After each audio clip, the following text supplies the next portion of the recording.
Welcome to the College Football Show presented by AT&T. Welcome to the halfway point of the 2025 college football season. Alongside former NFL QB Matt Sims, Skubie Mageza in the house, I am Sam Ravech. YouTube chat, welcome. Interact with us. We want to hear your thoughts on what has been a chaotic Week 7, what we expected at the outset of the season to be one of the best weeks of the season, and it has delivered. Oh, by the way, head on a swivel if you were a home team protecting a home game winning streak. Missouri, you were up first, 15-game home winning streak. That was snapped by Alabama. Then we went on the road out to Autzen in Eugene, Oregon, and Scoob, Indiana, wanted to snap that one too. Yeah, it's just the fourth time that these teams have met, and the first time since 2004. So it's a matchup we don't get to see often. Been a while. This is what they call a basketball school, but don't you dare put a label on them. It's Indiana going on the road against Oregon. First quarter, Oregon down 3. Dante Moore looks deep and finds Malik Benson wide open. Good play design by Will Stein, and you see just Dante Moore, man, smooth with that motion there. Back comes Indiana. Roman Hemby going in. He's got a Hemi. He's got a Hemi in those legs. Pushes in through. Then Indiana gets a field goal, 58-yarder for Brendan Franks. I mean, this is one of those things where special teams ends up becoming huge. But when you look at the numbers in the first half, Oregon looked like they had Indiana's number. Yeah, moving the football well. They had good game plan going into the game. The problem was that it felt like as the game went on, ran out of ideas to create explosive plays from down the field. Yes, I mean, Indiana still held the lead, 13-10, but Oregon was dominating in the box score. So we take you to the second half now. And here in the fourth quarter is Rebbe picking up Fernando Mendoza. Beautiful back shoulder fade to Elijah Surratt. This is the number one wide receiver QB tandem in the country. And then Dante Moore trying to get something going as they're down by 7, tipped and picked, because tip balls and no throws, we got to get those. And then down 10, Moore intercepted yet again. Indiana, their first ever road win against a top 5 team in a 30-20 win. Incredible. Really impressive stuff. By the way, special teams, you said it. Kicker had a great game today, and Kurt Sig said that he had a pretty good feeling going into this one. We heard from Coach Lanning after this one ended. Adversity is real, right? You're going to face it at some point in your career. It's about how you respond to it, right? We didn't have our fastball today. They did a great job. You know, in this game, everybody wants to look at players and say, oh, well, this is the reason. That was a team effort, right? And that was a team loss, right? And their team played better than us. It wasn't Dante. It was the whole group. All right, so I think the most impressive thing to talk about here is the guy that's now become a Heisman favorite, Matt, Fernando Mendoza. He's an NFL quarterback, man. That's really what I saw. And he's a very underrated athlete to go with it. We saw a lot of big-time throws, a lot of throws, too, where he's under duress. Did a great job of managing, being on the road with his team. I thought Shanahan called a very good game. Big shout-out, too, to Brian Haynes, the defensive coordinator. Second half, absolutely locked down that Oregon offense. 100%. This was a week of some of the oldest rivalries in the game of college football. Red River, 121st meeting between OU and Texas. Arch Manning and the Longhorns going up against the best defense in the country. But the story pregame was OU quarterback John Mateer, 17 days removed from surgery on that throwing hand, and it showed early on. Oh. We got a interception. This was the 4th interception of the year from Mateer. It wouldn't be the last in this game. Texas takes over at their own 42. And then here we go, Mateer again. Maddie, what did you see from Mateer, and how big of an impact do you think that thumb played in this game? Yeah, I mean, I think I saw a player that hadn't played it a little bit and was kind of pressing to make the big-time play to get his team back in it. And the fact was it was just an old-school, just blood match, right, where you just got to hang in there and win it in the fourth quarter. After going 10 for 14, 69 yards in the first half, Texas and Arch Manning drive down 6 for 6, 45 yards, and it results in a touchdown for the Horns as Manning finds DeAndre Moore Jr. Yeah, this was the longest touchdown drive of the season for Texas, and it seemed like they found their rhythm in the second half. Mateer was under duress most of the afternoon, and for the 3rd time, he is intercepted. Grayson Littleton, the beneficiary of this one. Mateer and OU backed into their own territory here. We're going to punt it off. Ryan Niblett is back there. This one really sealed the deal for Texas. 75-yard house call and he says nibble on this one. Ooh, man, I like it. I like it. Hey, hook 'em! This was the play of the game for sure. All three phases, Texas win this one. Well, I think what we saw today was Texas fight. You know, it was a gut check last week coming out of last week's game. Yeah, special gift. It was a gut check coming out of last week's game, and I commend our players and our staff for fighting through all the negativity, all the unbelievers in the world. We got a lot of work to do. We're one-on-one at conference play. There's a lot of work to do. This is a pretty good moment for our team. It was tough. I'm glad our team for coming together. Trey Wisner. Oh, that's me! It's all about him. I'm just proud of our team. I wish we could play like this every week going forward. It's going to be a fun season. You said you wanted to bring some joy back. How does this feel for you right now? I had a lot of fun. Our fans are great. This guy's great. We're having some fun tonight. You didn't see it there, but Trey Wisner was holding the game ball in his hand. Yeah. And he said when Holly interviewed him, who gave you that game ball? He said, Arch Manning gave me the game ball. So not only did you see a team that was just happy to win a game, a lot of smiles all around, but I think you saw a bunch of sighs of relief for the Texas. They were playing doubt. for their season in this game, to put it lightly. And the way that they celebrated after was just a team that understood what type of situation they were in, and they were able to execute and get it done. It wasn't pretty. And quite frankly, the offense still needs to improve, but a win is a win, 23-6. This is one of the best defenses that they went against in the country. But to stay in the SEC, because for the third straight week, Alabama is facing an undefeated SEC opponent, and they have Bo Pribula. We got Ty Simpson right here trying to put in work. So we'll start off with Missouri on offense, and Pribula uses his legs for a 23-yard gain. This Missouri offense really knows how to run the ball. They do, and in the opening drive, you saw just everybody getting involved for this Missouri offense. And here Pribula ends up getting it to Brett Norfleet for a 26-yard touchdown there. Mizzou, M-I-Z. Z-O-U. Yeah, there you go. totally Shout out to our blanked out. I producer, forgot. Celtic. They're up 7-0. All right, Ty Simpson, he gets a rock. Great pass here. 21-yard gain. Gets it to enemy territory. Ty ends up finding Kevin Riley. That's a 6-yard touchdown. Game tied at 7 apiece. How about the response, though, from Alabama? Because Missouri went up there to start the game, but this was a cool, calm, and collected possession there. They just continued it throughout the game. Yeah, that was to Jeremy Bernard right there, 10-yard gain. And then Alabama starting to move down the field. Jam Miller. We like some jelly with that jam. 9-yard gain there. We go to the second quarter. Ty Simpson, man, he was locked in. This is probably one of the best throws of the day, man. I mean, this is one of the best throws of the day. It's one of the best play designs of the day as well, too, to get Isaiah Horton against the corner, one-on-one there, out leverages right away. Great pinpoint throw by Ty Simpson. But this isn't what Ty Simpson liked here. Ends up getting pressured. This is where Mizzou really started to swing the game because Alabama was driving, and then Mizzou decided to get some pressure on Ty Simpson. That's a fumble force right there. Mizzou would take over on offense, and they take advantage of it. Bo Pribula, shake and bake like Ricky Bobby. Whoa. This was My the best Lord. cut of the day. Him and Hubbard one-on-one, and Pribula broke those ankles. All right, fourth quarter. Bo over here throws a pass that he did not want to go in that direction. Intercepted by Bray Hubbard there. That guy's always making plays. Alabama takes over at their own 40-yard line. And then Ty Simpson, he gets locked back in, makes a great throw down the sideline. Wow. Latsier Brooks, Jersey. Yeah, you got to shout out the Jersey guys. And then on fourth down, Ty Simpson finds Daniel Hill. That's for 6. It's 27-17. And then Bo Pribula, I mean, here he works some magic. What a throw. What a catch. Donald Alugbode. Is that how you say it? I think so. All right. Later on, Mizzou trying to get this game closer. They get in there to make it a 3-point game. Bo Pribula just battling. But then, what are we doing here? Picked off. Costly interception.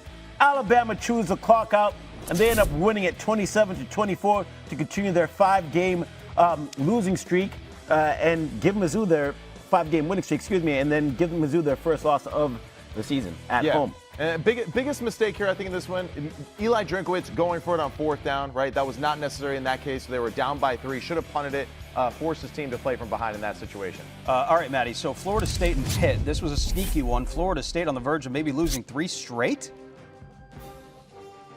Sorry, I totally missed out on that. You're good. Yeah. All right, so here we go. We got Pitt, we got Florida State, and the Pitt Panthers. Here we go. Mason Heinschel doing some dirty work in the backfield there, making the defender miss. A little kick flick there for the touchdown, and he finds Desmond Reed for the 16-yard touchdown. Man, look at this. The Pitt Panthers making this a battle. Both teams tied at 21. Here's Heinschel late in the football game, making another man miss, taking off on a 30-yard run. Fumble! But his boy, Ja'Kirian Turner, with the big-time recovery. That was the big play that Florida State needed to make defensively to get the win. And then Turner rushing into the end zone on a good play design with the lead blocker untouched into the end zone.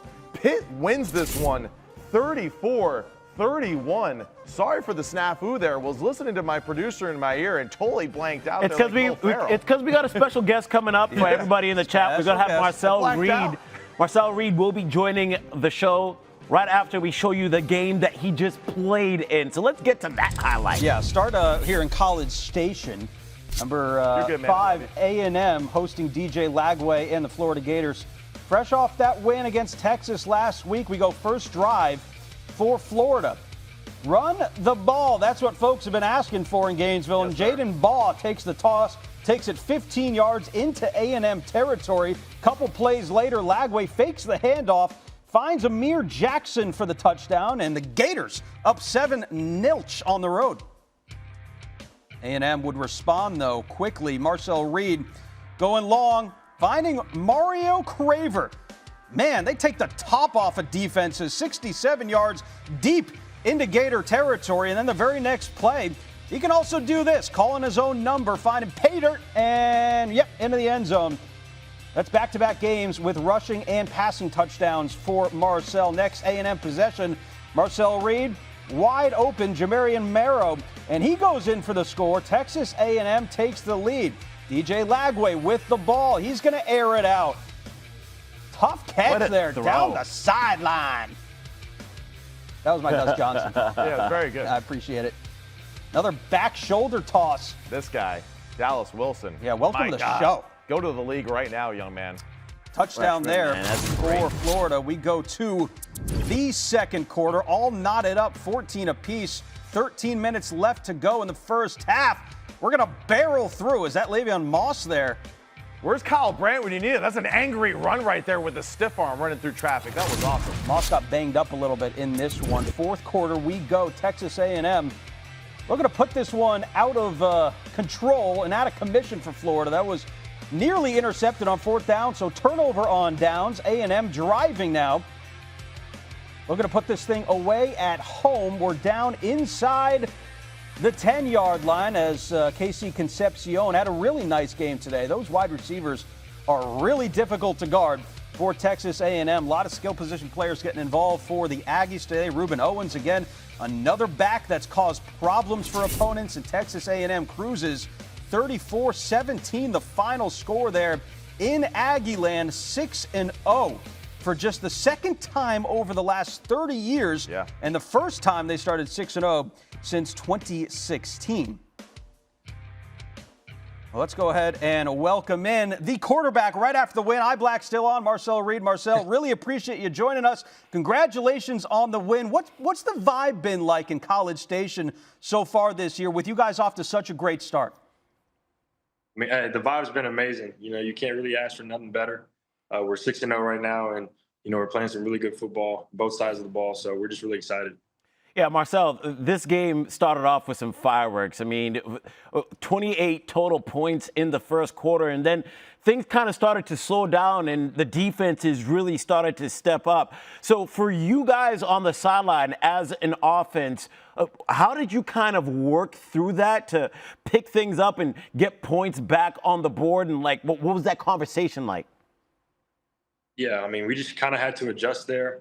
They started to kind of figure out what we were trying to do, what our game plan was, and you know, it just really took hard-nosed football at the end of the day.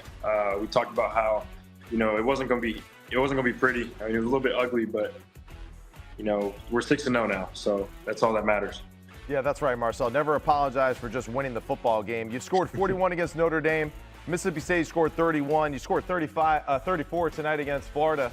But, dare I say, have you guys hit your stride offensively yet? Is there more room for this offense to be even more explosive than what we've seen so far?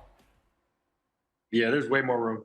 I feel like a lot of people are just starting to see what we have on the offense. They're watching film a little bit more on us and coming up with different game plans. But we have a lot more weapons that we haven't even used yet. And, it's going to get scary once we get down the stretch.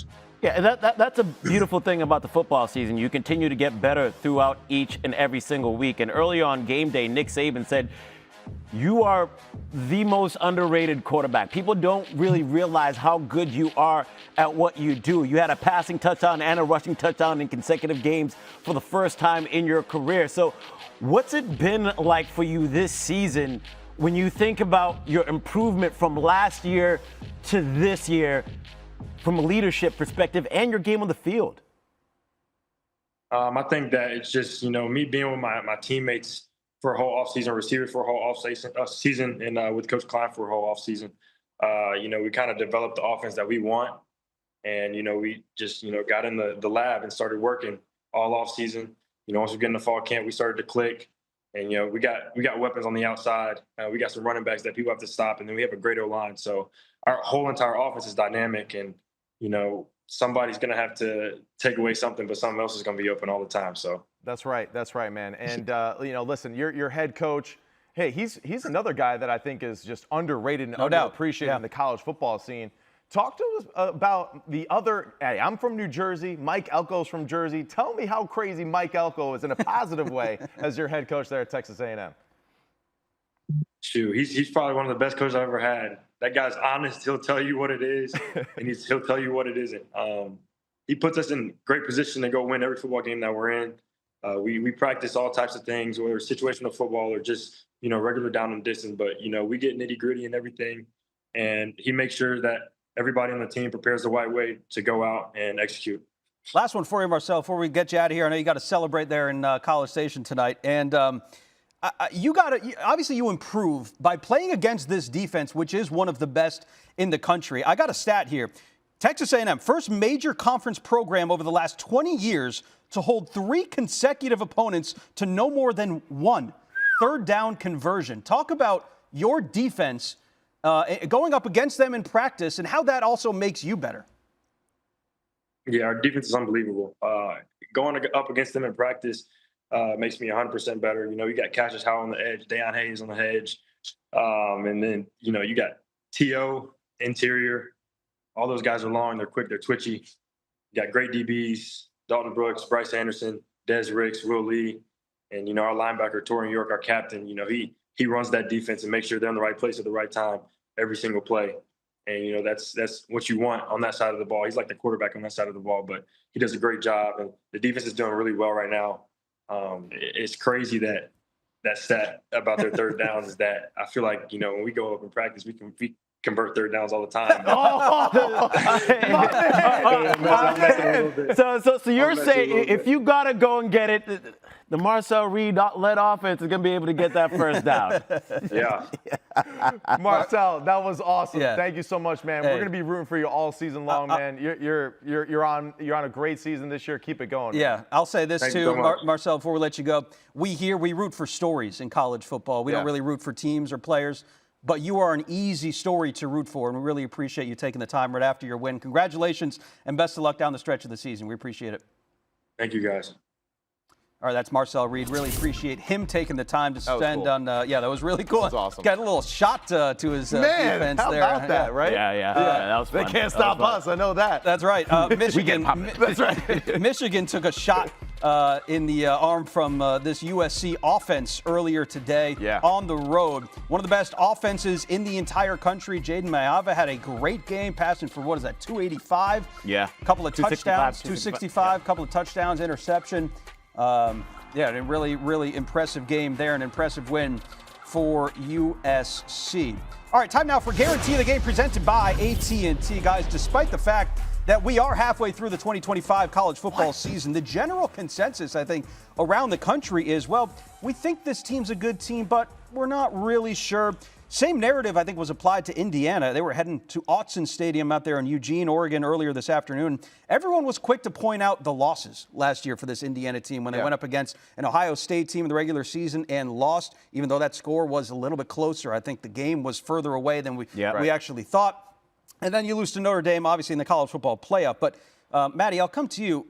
This team not only proved, I think, that they're a contender in the Big Ten, but I think they proved that they are better than they were last year. What have you seen so far through the first half of the season for Six Club? Man, there's this movie called Rounders, right? And I love it, right? It's about poker and all that. And it says in the movie, right, every player can remember, right, with remarkable accuracy, the outstanding tough beats of their career, right? And Tough beats, Signetti and what they did last year, right, and those losses against Ohio State and Notre Dame, those are just program builders for you. Yes. Right? Because those losses are like, hey, this is where we need to go. These are the teams. These are the cream of the crop of the nation. We got to get to that point. And I think that's exactly what this team did. They refocused on what they got to get better. Fernando Mendoza, hey, he's an NFL quarterback. He's a great athlete. He's got a rocket for an arm. He makes great, clean decisions. Mike Shanahan was absolutely phenomenal with his play calling today and protecting his quarterback, protecting the team, and managing it on the road. Hey, shout out to the offensive line. Benson, Lynch, Coogan, Evans, and Smith.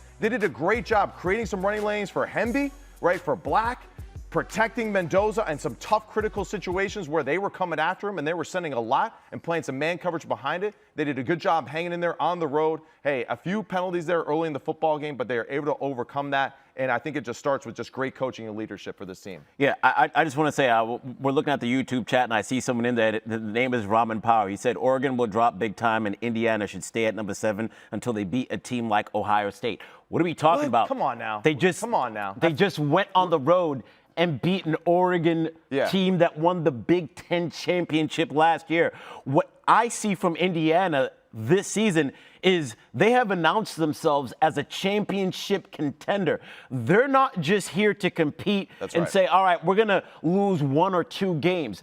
They're good enough to win the entire thing. From a defensive perspective and an offensive perspective, Indiana came into this game as a top 10 scoring offense and scoring defense, total offense and total defense, and that continued in this game. Their defense held this Oregon offense that's been dynamic throughout the entire year. When you talk about Moore, Dante Moore on the other side, a Heisman contender, Oregon had 267 total yards. They were averaging nearly 47 points per game and just scored 1 touchdown, which came in the first quarter. I mean, this Indiana team is well-rounded. That's right. And they got a tough head coach. They got a quarterback and a team that will fight through adversity. That's right. And you saw that in the game because it wasn't pretty. There were some ups and downs, some pick sixes, and some things where you looked at it, all right, they're behind. I think Oregon's going to pull away. No, Indiana's stuck right there. And I think this is a team that we really have to respect as a contender. Who was that? What was that guy's name? It was Raman Power. Raman Power.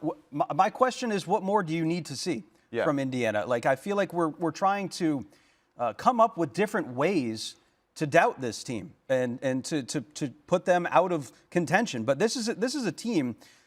We talk about Texas Tech as a team that coming into this season that was going to be an experiment, bringing players in from the portal. Yeah. They did it last year. Indiana's already done it and proved that it works. But it only works if you have the right personnel and the right people in place. So when you talk about a coach, Signetti, who goes into Autzen Stadium, a place that had won 18 straight home games, I think it was 22 straight games. Yeah. And you do what you did. Like that is in and of itself an impressive win, and maybe one of the more impressive wins that we've seen so far this season. Not only did this win vault Indiana to the top of the Big Ten, I think it was just further proof that Coach Sig has built a program in Bloomington that is not a one-off. It is here to stay. They are not going anywhere anytime soon. That's the best part about this. And that's what I love about, like, this is another one, like, hey, this is another new rivalry here, right? Lanning, Signetti. Yeah. I like this a lot. If you look at it too defensively. Look at their sketch, man. Oh, yeah. The schedule's extremely fair. They're not playing Ohio State. Watch out for UCLA. Right, at this point. They're playing the tough part of their schedule. The Penn State game looked like something, but we saw what Penn State did today by losing to Northwestern. Yes, yeah. Maryland is a respectful football team, but if I remember correct, they lost to Nebraska today. And they gave up 28 points in the fourth quarter last week, which was not great. But, I mean, the Ducks entering the game today against Indiana had only allowed one sack the entire season. Right. Indiana got to Moore 6 times in this game. That's right. That's right. The trenches is where you're going to win this. The trenches are going to win, and 8 tackles for loss to go with that. You know how many yards that they rushed for in the second half of this football game, Morgan? 1. You know how many total yards they had as an offense in the second half? 64.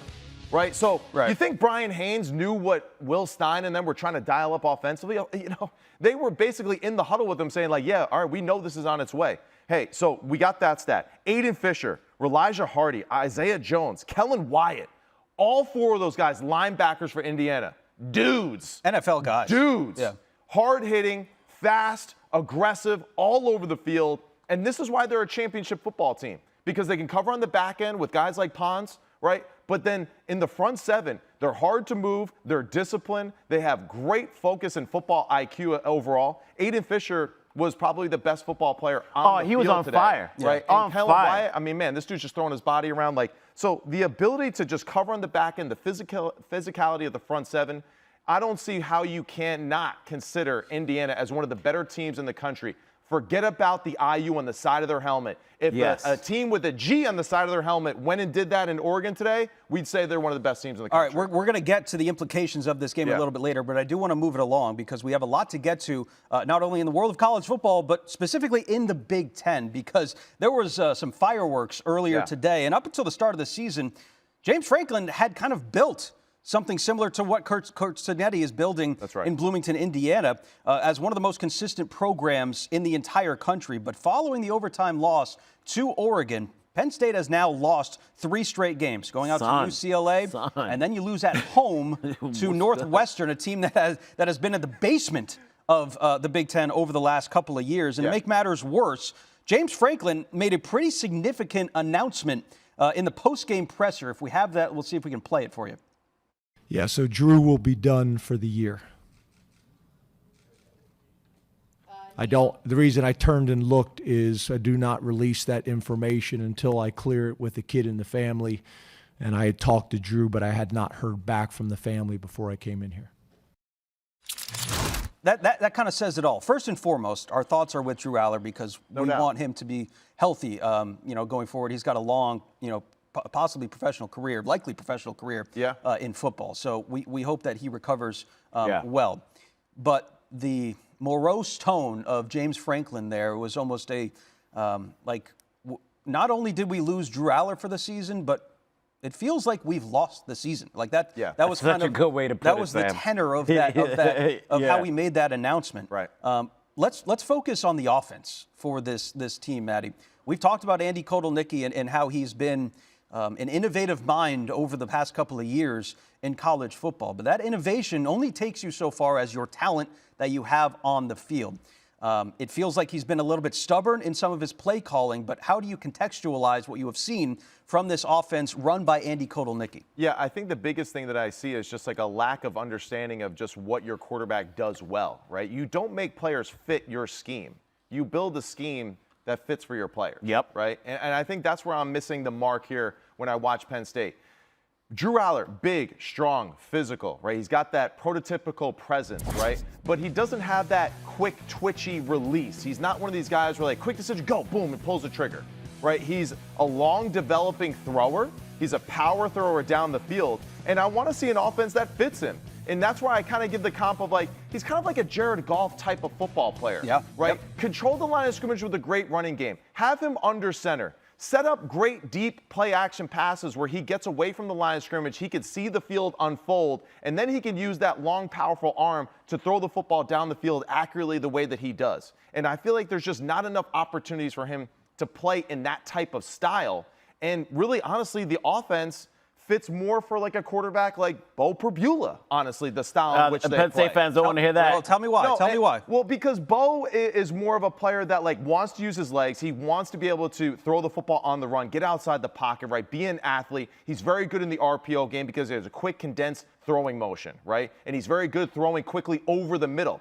Drew Aller, longer motion, bigger dude, right? His motion is more keen to just like, hey, a deep comeback to the field, deep out routes, deep posts, crossers. Hey, let me be super accurate with screens because I can just kind of throw it and avoid, defenders that are in my way. And I just feel like Andy Kotelnicki has forced this football player to play a style that doesn't necessarily match him, but matches what Andy feels comfortable with. And I think that's the biggest miss so far for Penn State and what they've done to Drew Aller and this receiving core. Such a disappointment for a team that had championship expectations. And to everybody in the chat, yes, I am looking. Shout out to Meme. He said, "No game, James." That's crazy. That's crazy, Rick. I think, by the way, I think Coach Cignetti has as many top 10 wins over this past year as James Franklin has in 9 seasons at Penn State. Which is insane when you think about it. But, Matt, you touched on the offensive end for Penn State.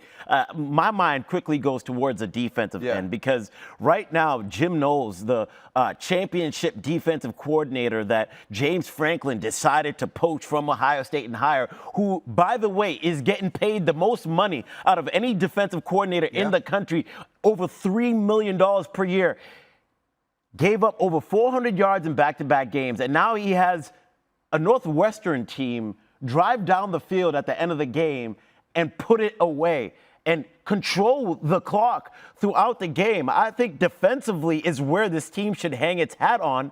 And when you bring in a defensive coordinator like that with the talent that you have on that side, you should be able to generate stops. And that's something that they weren't able to do. Now, if Penn State fans are going to question whether James Franklin is the right guy for this job, I completely don't blame you for that. What we understand, though, is this buyout is going to be around in the $50 million mark. But money talks, and with the people in that fan base, in that organization, all I know is they're upset right now. And when you have fans chanting, fire James, and the expectation was high, and now you look at the next 3 games for Indiana, it's Iowa, at Ohio State, and then you have Indiana. They're going to be scratching just to make a bowl game at this point, and that is the last thing that we expect. James Franklin becomes the first head coach in college football history to lose 3 straight games where they were supposed to be 20-point favorites. 2 straight games, excuse me. Yeah, nearly unimaginable how this has turned out for Penn State. And again, we wish our best to Drew Aller. Hope he recovers very, very quickly. Hard to believe we've gone all this way in the Big Ten conversation. We haven't even talked about the defending national champions. Fear not, we will get to Ohio State, who took care of business over Illinois a little bit later in our show when we talk the college football playoff. Ohio State fans, you will like where we have your Buckeyes. By the way, you can catch us every single week, 11 p.m. Eastern time or anytime on YouTube the very next day or the next day or the next day. But don't forget to start your day with Countdown to Game Day every Saturday, 8:20 a.m. Eastern time. Either way, we've got you covered before and after all the big games on Saturday. We'll break down every big game, every upset, and every notable storyline from the day all season long. Your Saturdays belong here with us. Time now for the playbook presented by Modelo. We go back to the touchscreen with our very own QB, Matt Sims. And Matty, as you get set to break down this film, you look at what Fernando Mendoza has done so far this year. Turning the reins over from the offense from Curtis Rourke off to the NFL, Mendoza takes over. He has more than delivered. But he faced a big test today going up to Autzen and to face Oregon and this defense. And he was stellar today. What did you see on the tape? I just see an NFL quarterback. When I watch this guy play, I see a guy who's tall. He's got the presence. He's got great leadership. He makes great decisions. He's got a strong arm. So, hey, he's checking a lot of the boxes that you want to see from your star quarterback.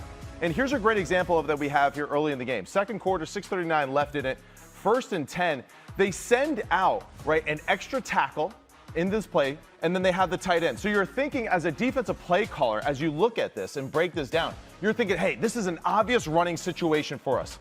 But they have the big three out there. Hey, it's Mendoza. He's one of them. Hemby's the other, and Elijah Surratt's the third. So the concept that they run with this extra tackle in the game, they're going to get a 7-man protection. They're going to run a clear-out route right here with the first guy inside. That's Amari Cooper, right? He's just on that outside of that big three. Then we got Elijah Surratt out here in a condensed split off of the motion, one-on-one against a corner. We're getting man coverage by the Oregon Ducks defense. And with this tight split that we see, this condensed split, just like we talked about last week, we have the ability to attack the corner's outside shoulder.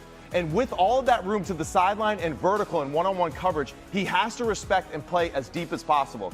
Because of this, he's able to attack him as much as possible, get past that first down marker, put that left foot to the ground, and then break out towards that sideline. You're going to see a good little flash fake by the quarterback, by Fernando Mendoza, take a 3-step drop, one quick hitch, and then cut it loose. And that's what you see consistently throughout this game. Even though someone's bearing down on him here in the last second, that one hitch, that quick decision with no flat defender because it's man coverage, right? There's no one to cover underneath that. He has a great opportunity to throw the football strong and hard to his number one receiver to the outside there. Surratt, 156 against Iowa last weekend with a touchdown. Went for another 120-plus with another touchdown here this weekend. Scoob, maybe the best wide receiver quarterback combo in the game right now? Maybe? Oh, that is Mendoza and Surratt. Yeah. Oof, man, all right. And I got a guy, too, in Alabama, right, with his boy Bernard. Didn't really flash today, but they can make a case for it, too. Now, when we go back to this situation, all right, Oregon playing aggressive. They're going to get after him. They're going to send the house. They're going to play man coverage behind it because they think that they can cover on the back end. In this play right here, 3rd and 2 situation, this is what I love about Shanahan. 3rd and 2, you're thinking, hey, with their offensive line, their running backs, let's run the football. No, they're aggressive. They're passing it. So with this concept, what they're doing, 2 clear outs basically, probably a double post concept on the backside, right? And then they're running that deep cross running over. All right, so it is basically just deep post, 1 to 2 to that deep cross. They run, right, a 5-man pressure here in this situation, and they absolutely just destroy the Indiana offensive line. Yep. You see that Mendoza is giving ground because he feels that pressure, and in this throw, he just needs to throw this high and strong all the way out here outside the numbers. He misses it, he throws it short because he's trying to put touch on it and makes a bad just touch feel on this throw. And then Finney's able to undercut this one and take it to the house on a huge momentum play, right, where Indiana has control of the football game. But you can see right here, immediately with the pressure, with the stunts of this Oregon defensive front, able to create a lot of chaos in the front. Whenever you see, right, 2 bodies of your actually 3 bodies of your offensive lineman down on the ground, defense won that play. Mendoza is still good enough to make this throw. We see it all the time, right, where quarterbacks fade and they can throw it strong and far to that sideline. He just, hey, bad choice of power, I would say, right? Bad feel for just how much energy he needed to put into this throw. So missed opportunity there. Great job by Oregon playing aggressive. But what I love about this, right? This is what it comes down to. How do you respond, right? How do you respond, right? And it's not about, hey, that was a great play design. Real simple. Shanahan said to himself, I'm picking the players over the plays. And I'm saying Fernando Mendoza and Elijah Surratt, that 1-2 combination is unstoppable. Oregon in this situation, it's man coverage across the board. They're going to run cover 0. They're blitzing everybody. It's the house. We already know pre-snap, what are we doing? We're going to throw the one-on-one fade. And what I love about this right here, hey, only 2 yards past the line of scrimmage. You see Fernando Mendoza. He's cutting it loose right now. He ain't even looking right now. He's not even looking. You know what he's saying to himself? I'm throwing it hard as hell right to the back of Elijah Surratt's head. And with this, as soon as Elijah Surratt turns, ball is already within striking range. Right. He sees that football. He's able to adjust to it. Beautiful pitch and catch right there. That's stuff that you see on Sundays, and that's why these 2 cats will be playing on Sunday. I thought it was really cool, too. After the game, Coach Cignetti was asked what he said to Fernando Mendoza after he threw that pick. Yeah. And he said, are you having fun? Like that's awesome. That's the kind of leadership, though, that you're seeing from Coach Cignetti that's built this thing up to what it is today. No question about it. This Indiana team is for real. And by the way, if you Google Kurt Cignetti right now, what's one word that you think would pop up next to that name? Google me. Winner. I was going to say winner. That was what I was going to say. Winner. That's 2 words? All right, winner. Yeah. Champion. It doesn't matter. They're getting it done right now. Right? Yeah. And that's where it just shows you. Indiana, hey, the culture's always been about basketball. But if you got coaches there, if you got the players, and they know how to get the most out of those football players. It doesn't matter what your culture used to be. You got to get used to winning, and that's exactly what Cignetti's brought to this culture. First road win over a top 5 team in program history for Coach Sig and the Indiana Hoosiers. All right, that was the playbook presented by Modelo. Good work, Maddie, as always. Let's go. Well, there were 20 of the top 25 teams in action earlier today in Week 7. Let's start out Alabama, Missouri. Caden Proctor out of the Wildcat. First down, almost a big man touchdown there. We've seen KP do this a couple of times this year for the Tide.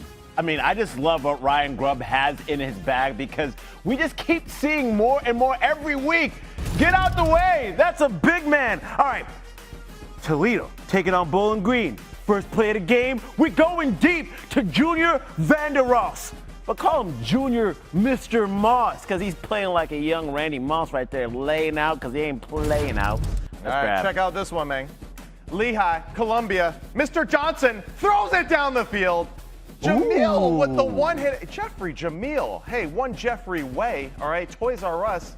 Wrap that one up. That's a one-hander catch right there. Good for Jeffrey Jamil on that one. Awesome catch by that young man. We go to the Big 12. Oklahoma State, not a great year in Boone Pickens. Crowds small, catches big. Dean Connors with the one-handed grab for Houston, and the Cougars got 5 wins on the year already. All right, we saw great catches, but now it's time for a great throw. Tommy Castellanos. Oh, yeah, YOLO. Just throw it up. He's down there somewhere. Tommy just sold 500,000 brake pads. That a boy, Tommy Castellanos. Callahan Auto. Touchdown. I mean, he knew right where to put it. All right, here we go. Too many offensive plays. Let's give the defense some love. Nice. Adam Trick, Miami of Ohio. Tipped in the air. Trick or treat. Hey, we'll take it. I like that. You I know like what? that reference there, Matt. We're going the other way. 20 with the interception there in the low red zone area. Big time. Never know what you're getting with some action. Those were some of the best from Week 7.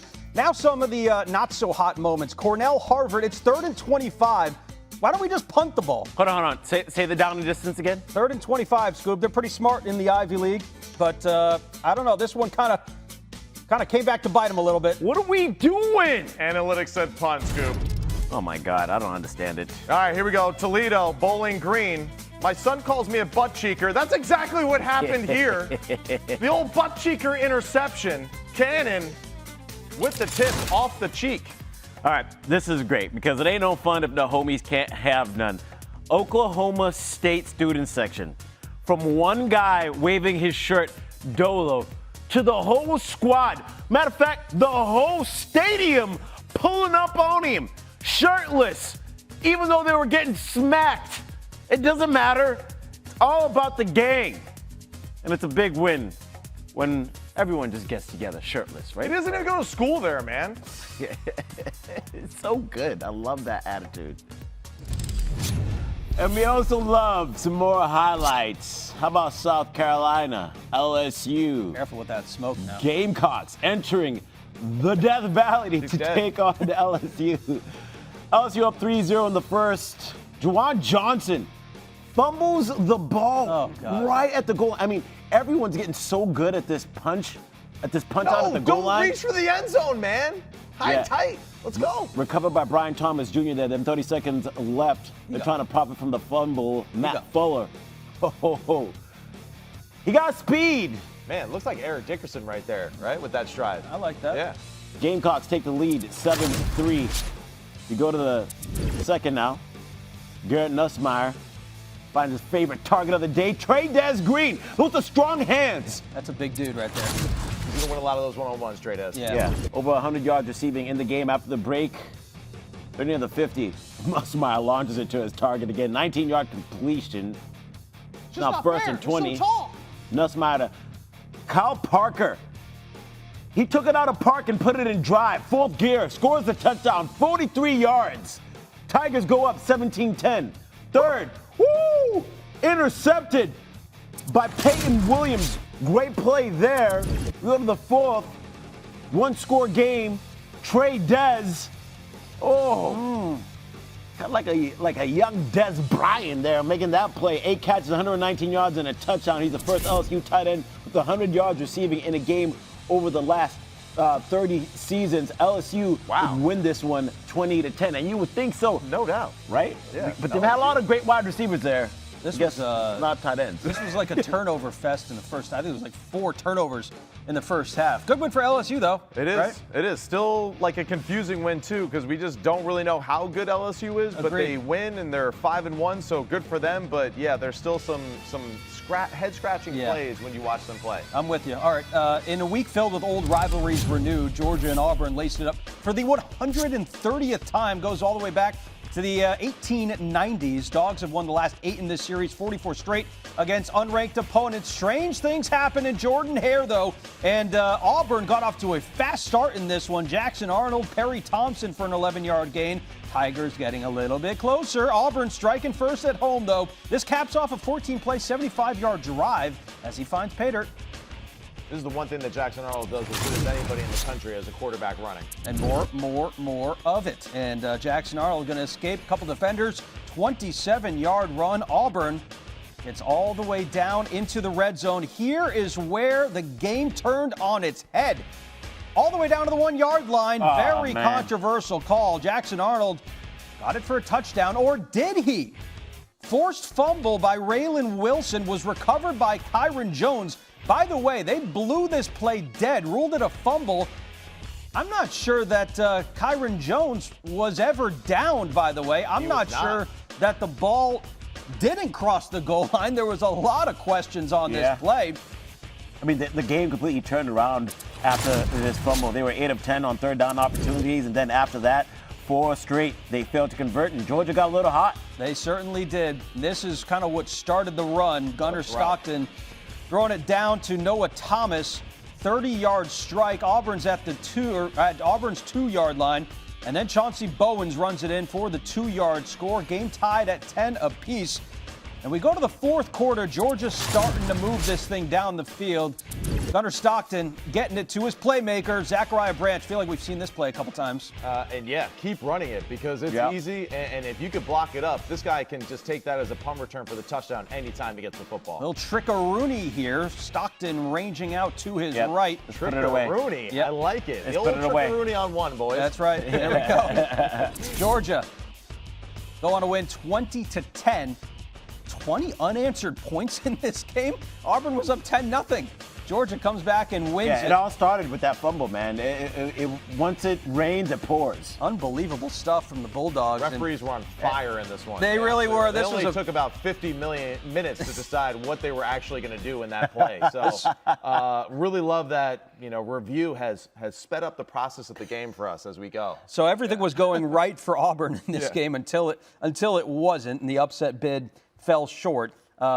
Late in the second quarter, Auburn had that chance on that goal line to go up 3 scores. 3 scores. And then the fumble, and then Georgia would finally get the offense going a little bit. I feel like you just mentioned too, Maddie, about LSU. I think they're good. I'm not sure how good they are.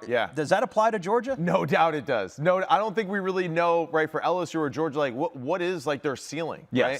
And what is their floor? But we just know one thing, right? They're tough, they're gritty, they find ways to win. And I would say just in Georgia's case, they got Kirby Smart. So since he's on that sideline, I trust them in critical moments to make the right decisions, the right calls, and to play just good team football when it matters most. Auburn is a championship-level defense. I mean, when you watch them, they are hard-hitting. They're great in the trenches. They can stop the run. That was the biggest surprise, I thought, that Georgia just could get nothing going through their running game. And just credit to Gunnar Stockton, being tough and gritty, right? Making plays with his feet.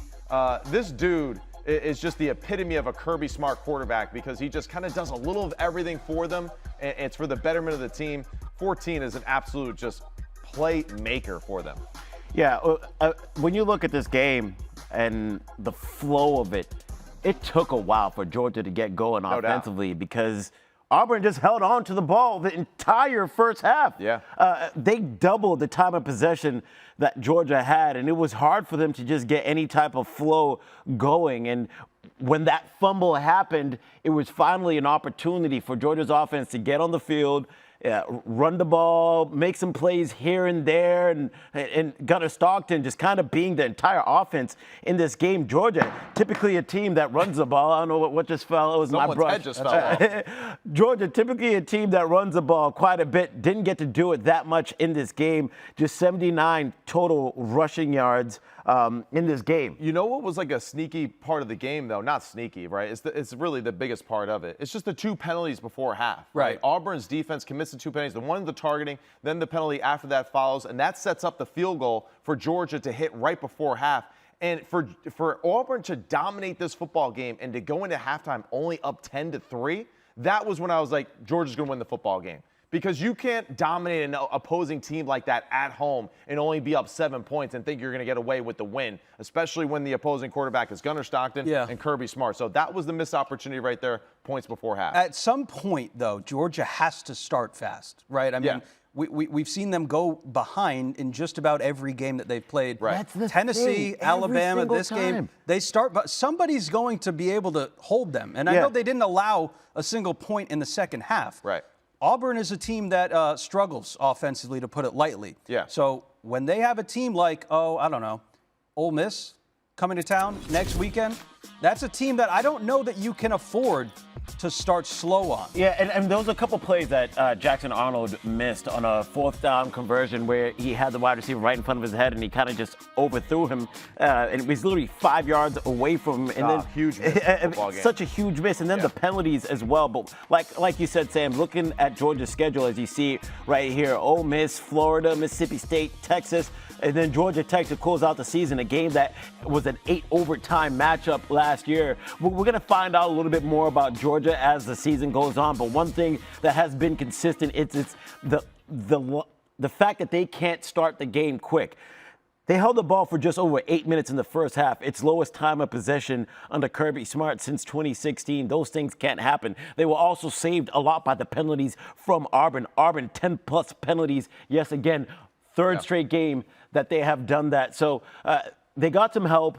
Georgia, nitty-gritty team that will continue to just fight, and it seems like they just gain momentum. You know, they don't have a lot of horsepower to get from 0 to 60, but eventually they're going to get that thing moving. No, it's just another team, I think, in the SEC, that team in a conference that's searching for an elite team. I don't know if there is one in this conference this year. There are a lot of really good teams. So the parity word, often overused in college football, but when it pertains to the SEC, I think that does ring true, especially in 2025. It is hard to believe, folks, that we have already reached the halfway point of the college football season, which means it is time to start talking college football playoff. Here is a look at the AP Top 10 going into the week. A lot is going to change come tomorrow. Ohio State getting the win today. Miami, off week. Oregon's going to drop. Can make the case, so too will Oklahoma, after they were held without a touchdown in Red River earlier today. But let's go ahead and talk a little playoff bracket, shall we? Look at what Moore did today with Oregon.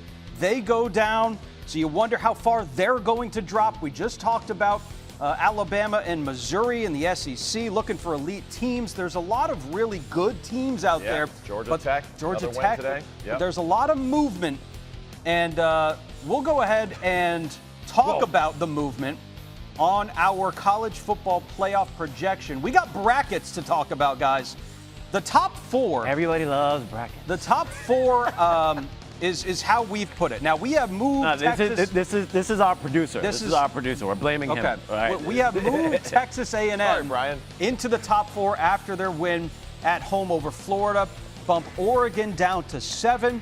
You can also see Indiana scooting up a little bit from number 7 to number 5 as they were last week. Texas Tech is another team that is moving up after an impressive win. First and second teams over Kansas. Georgia Tech and Oklahoma first and second teams out. But Maddie, when you look at our bracket here, talk to me about it. Let's have a dialogue. Let's have a dialogue. You know, it's really difficult to have a dialogue about it because I go to just 2 football teams, and I just feel like it's clearly like Ohio State and Miami are the 2 best teams in the country. And it really isn't, right, the fact that Ohio State's offense is all that impressive. It's not. Right? It's not yet. They haven't found their groove yet. I think they're improving. They're getting better. I think Julian Sayin is legit bona fide QB1. There's no doubt about that.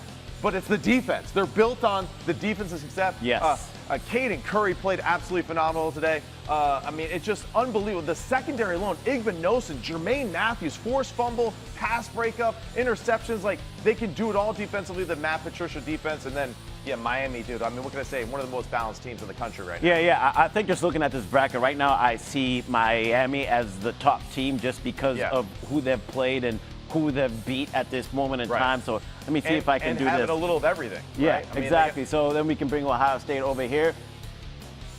Perfect. And then are we okay with Ole Miss at number 3 over Texas A&M? I would switch those two. Okay, that's fine. But my question is, are we okay with 1 through 4? Like, is there any team that you would put in the top 4 instead of what we have there? Okay, you would go with Indiana. I think Indiana should be 3 over Texas or A&M? 4. Even though the Oregon win over Penn State lost a little luster. I'm not sure what Ole Miss. I understand.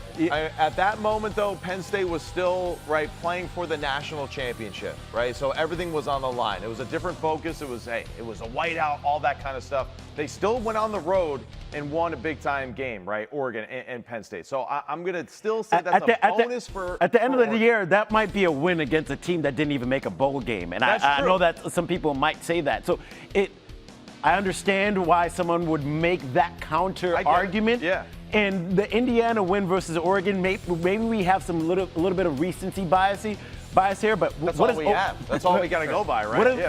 Who has Ole Miss beat so far? I mean, the way that they looked today against Washington State, scary. Super concerning to me. Yes. Washington State, for a good portion of that football game, was able to move the football and push them around and be physical on the offense side of the football. So that's what's concerning for me, right? Is the fact that they kind of got punched in the face and overlooked a football team in their own house. Do we want to do this here? Ole Miss? Yeah. Let's go ahead. Switch it. Okay. Yeah. You can. Okay. I'm cool with it. And then boom. Indiana the there. 3 spot. Okay. Right? And I think it just goes down to QB1, receiver, and the defense, right, for Indiana. I love everything they got right there with those 3. And then at the I had this conversation with you before we went up. I know you're going to say Tennessee should be there. I like Georgia Tech. They're a team that have not lost a game this season, and we're going to put Tennessee ahead of them by where Georgia Tech ends up missing the playoffs right now. Who did Tennessee lose to? Georgia. Okay, all right. So, listen, Georgia, they're still in there. So I can't, knock Tennessee out because they lost to one of the better teams in the country. Yeah. And even though we But what about, just looks? You don't think Georgia I like Tech... the way my team looks, all right? No, I'm being biased as hell right now. Of course I'm going to keep Tennessee in there for me. Okay, but what if LSU hasn't looked that great? So what if we were to do this... And then this. Yeah, go, Sam. What do you got? What do you got? No. We're going to move this up here just so we get a look at some of these other teams. So what we did, we got Georgia in the playoff, Georgia Tech in the playoff because I think they're a playoff caliber team. Yeah. And then who did I take out for them? LSU. LSU would end up being the first team out as it stands right now. And then Memphis. What about USF as being the group of 5 team that we see being in at that 12 seed? And you got Tulane, too, out of the American Conference that's playing good football right now, so they're in consideration. BYU right now currently is losing in their game. And so Arizona State is losing without Sam Levinson. Yeah, and this will be, check out this matchup, the 9-8, Alabama, Georgia for the first round in the playoffs. I mean, that's great, but I don't want to see it. I don't want to see Not yet, right? Yeah, the same conference. Okay, so let's switch what are we gonna do here? Because maybe Alabama, Georgia, where would you move them?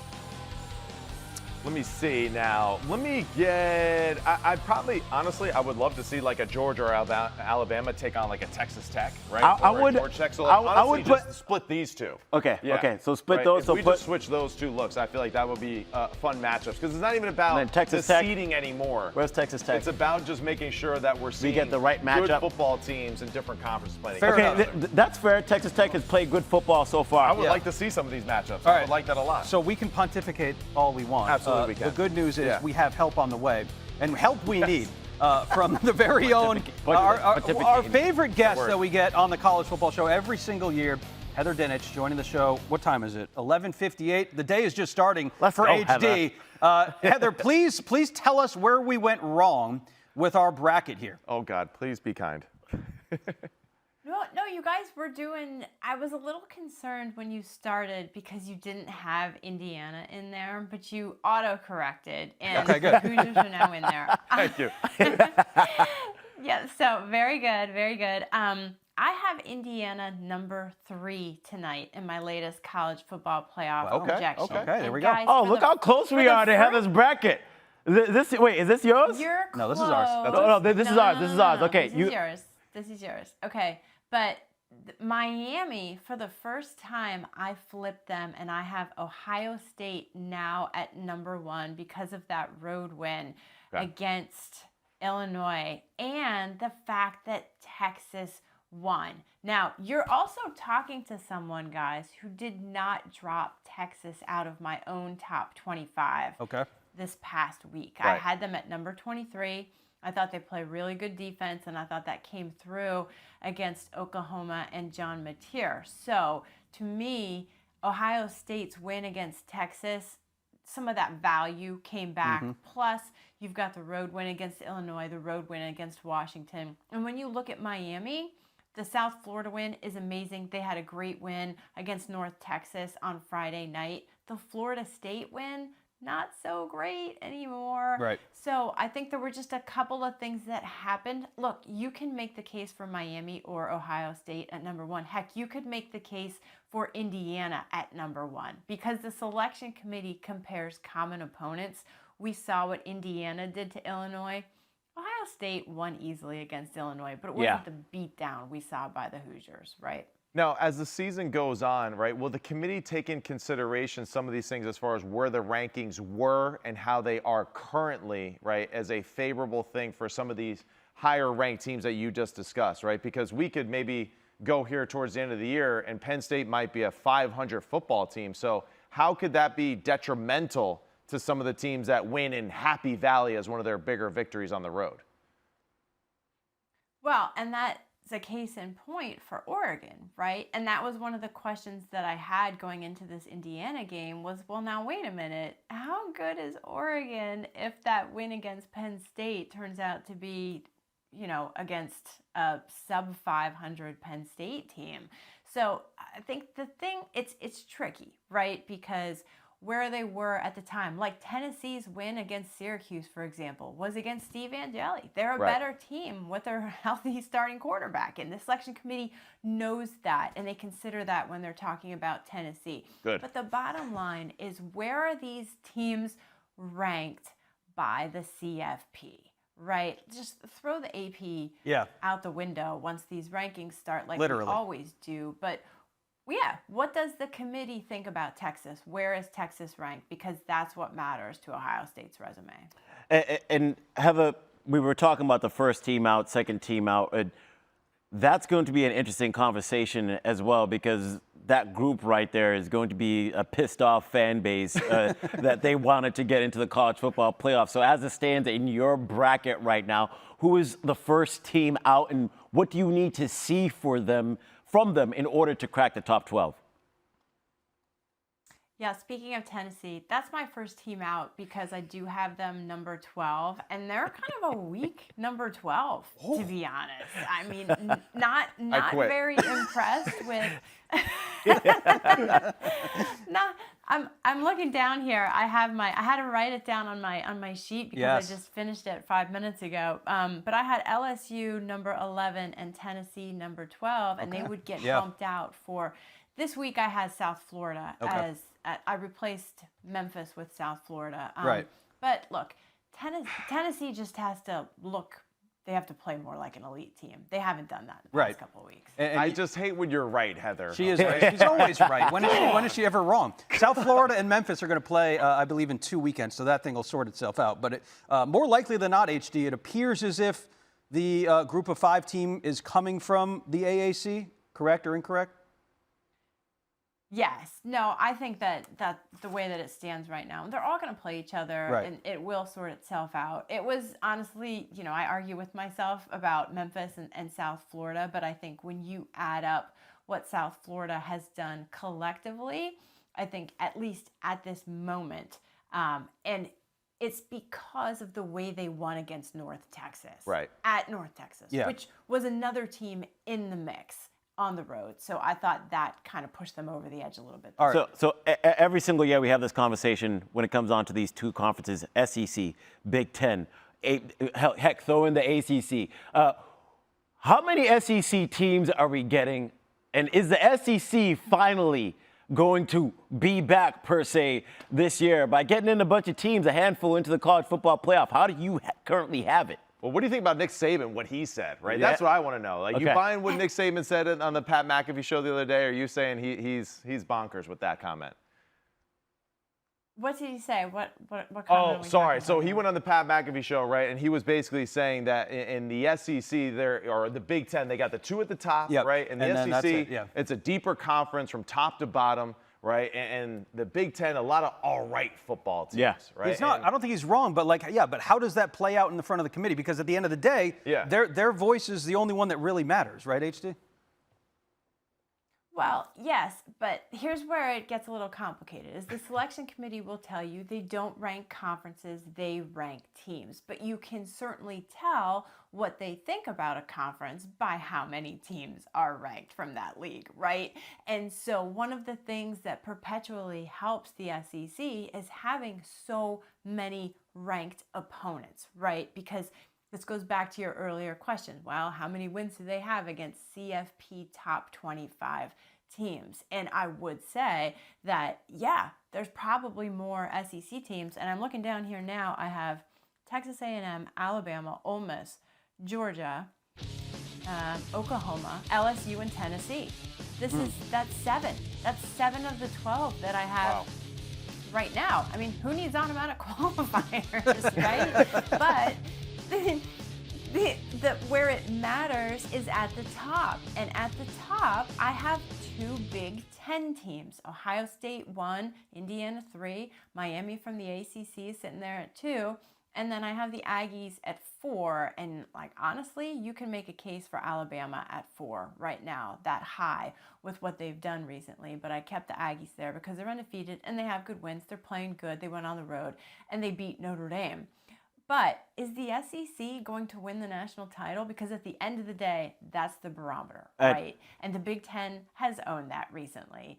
And if you've got Ohio State and Indiana in the top 4, which is very possible, even through the end, because if they could play each other in the Big Ten championship game and the winner's in, and so is the losers in the top 4, then I think that's where the Big Ten has the edge over the SEC, if that's how that shakes out. And you just brought this name up. We talked about it during the kickoff, Notre Dame, right? They lost their first 2 games of the season, but now they're starting to rattle off wins. Explain to us what the committee's thought process would be with a Notre Dame team that wouldn't have a college football playoff top 25 win. So it's 2 things. It's one, do they look like a playoff team? Remember, I have to remind people, it's not all about resume. There are former coaches and players in there who are watching this. And if you've watched Notre Dame during their winning streak, they appear to have fixed issues on defense that were problematic in those first 2 losses, right? Then they also consider, who did you lose to? How did you lose? Notre Dame has 2 good close losses to what should be CFP top 25 teams. But 10. When you look at that 10-2 resume, right, how does it stack up against all of the other 10-2 teams out there? That's a question I can't answer without knowing who those teams are. It is 12:07 a.m. at this point in time. A long night awaits Heather Dinich as she kind of crunches the numbers here. The authority on all things college football playoff. Always an open invitation on the College Football Show. HD, always appreciate it. Thank you so much. Thanks for staying up. Thank you, Heather. You're the best. Thanks, guys. How does she do it? All right, I she don't does know. all She's a that. She machine. writes. She's and a then She's a machine. mother. Yeah. I mean, it's unbelievable. Where does she get all this energy? Supermom. Supermom is right. All right, so let's talk a little picks, shall we? We got a couple of good games coming up next week. Damn! I did have I a also bad didn't week. like what Heather had to say about my Tennessee I'm Vols, well man. aware That of really that. hurt Yeah. my heart. I know. I'm still salty about it. I know. She's not going to apologize. But look at that overall record, baby, because your boy went 2-0 today. I will say, the gang's over 500. All right, we're doing okay. I'll tell you this. We are doing much better than last year. If you if you were with us last year, you lost money. You thought I was crazy picking Texas too, didn't you? Yeah. And then as the game goes, you're like, did Matt pick Texas? Yeah. Yes, I did. All right, so let's pick this. Let's pick this game next week between the hedges. We got a top 10 showdown. Georgia possibly going to move up after the win earlier this evening, and then you get Ole Miss coming off that strange win over Washington State. Great game. Lane Kiffin called it a trap game. It was. It almost got him. Yeah. Who do you got in this one next week? Hey, give me Georgia, man. Give me Georgia, right? It's real simple. It's Kirby Smart. It's Gunnar Stockton, right? And I just feel like they can win an ugly football game. They can make it messy, too, for Ole Miss and Trinidad Chambliss. I'm going to take Georgia in this one. I almost want to pull the reverse and go with Ole Miss over here, but I'm going to stick with my pick of Georgia. I'm with you there, Matt. They're going to be playing at home in this game, and when you look at the team like Ole Miss, I know that they got some explosive firepower, but I'm still going to lean on this Georgia defense that shut down the faucet with Jackson Arnold in the second quarter, going on for the rest of the game, 20 unanswered against Auburn today. So I'm going to keep that momentum going in for them. Yeah, can Ole Miss run the football like Auburn did in the first half? I don't know if they can, but they definitely got skilled guys on the outside that can make a problem. I'm not saving the graphic here, so we're going with we're going with Georgia. Clean sweep. Yeah, clean sweep. Let's go Tennessee, Alabama. This is another one in the SEC. Always an interesting game when these. I know where he's going. Maddie's going with his Vols, no question. Tell me why, though. Honestly, that's the type of analysis you get only here on the college football. I really, listen, I have like a little bit of a man crush right now on Ty Simpson, aka the Baker Mayfield of college football. All right, but yeah, I got to go with Tennessee, man. That's my team. That's my crew. He played there. He played there because he hasn't said it. That's how bad I was. He had to tell you that I played there. Okay, there you go.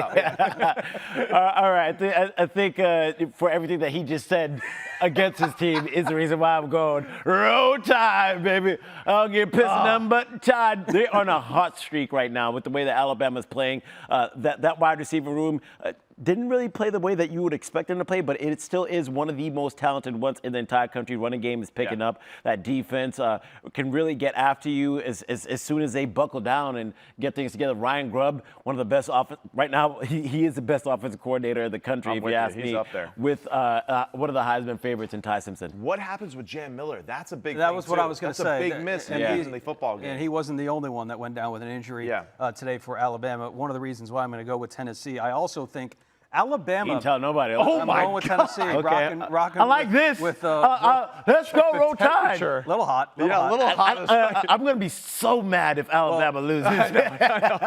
Alabama has struggled at times with the run. We'll see. They were better today against Missouri, but it'll be a great week 8. Why'd you go Tennessee? Because I was so afraid of him, to be honest. I was afraid of him. All right, that'll do it for us here. Thank you so much for watching the College Football Show presented by AT&T. We're going to the back half of the season, so if you want to tune in, this is going to be the time. A lot of exciting football to go. Thank you. They're nuts. I don't know. I got nothing for you.